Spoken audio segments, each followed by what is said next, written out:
As we go about our lives, we operate in two circles.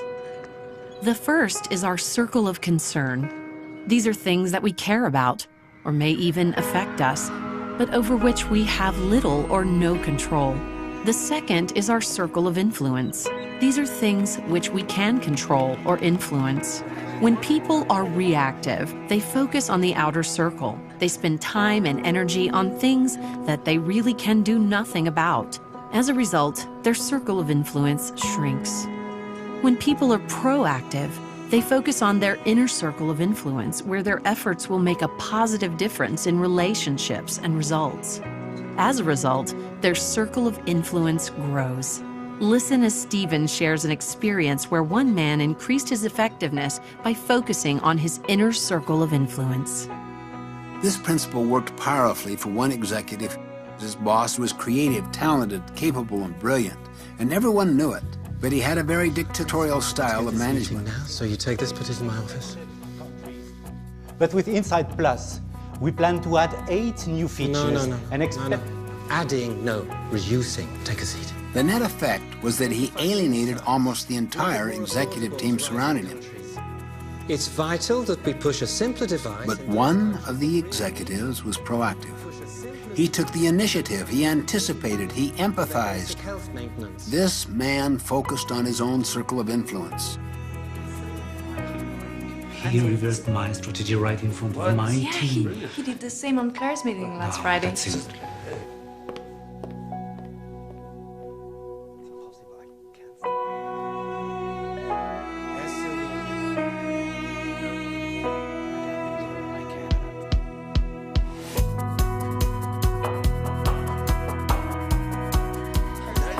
He read the situation.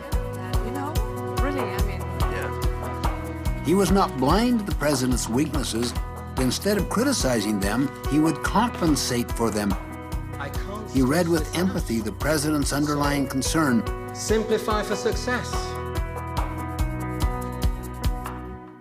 Where the president was weak in his style, he tried to buffer his own people and make such weaknesses irrelevant. And he'd worked with the president's strengths, his vision, talent, creativity. He anticipated the president's need. Guys, I really need those reports for the meeting at 3 o'clock. So when he presented information, he also gave his analysis and his recommendations based on that analysis. So my idea was... Little by little, his circle of influence continued to expand to the extent that eventually no one made any significant moves in the organization without that man's involvement and approval, including the president. The president did not feel threatened because this man's strength complemented his strength and compensated for his weaknesses. So he had the strength of 2 people, a complementary team. For example, I did discover that, This man's success was not dependent on his circumstances. It was his chosen response to those circumstances, his focus on his circle of influence, that made all of the difference.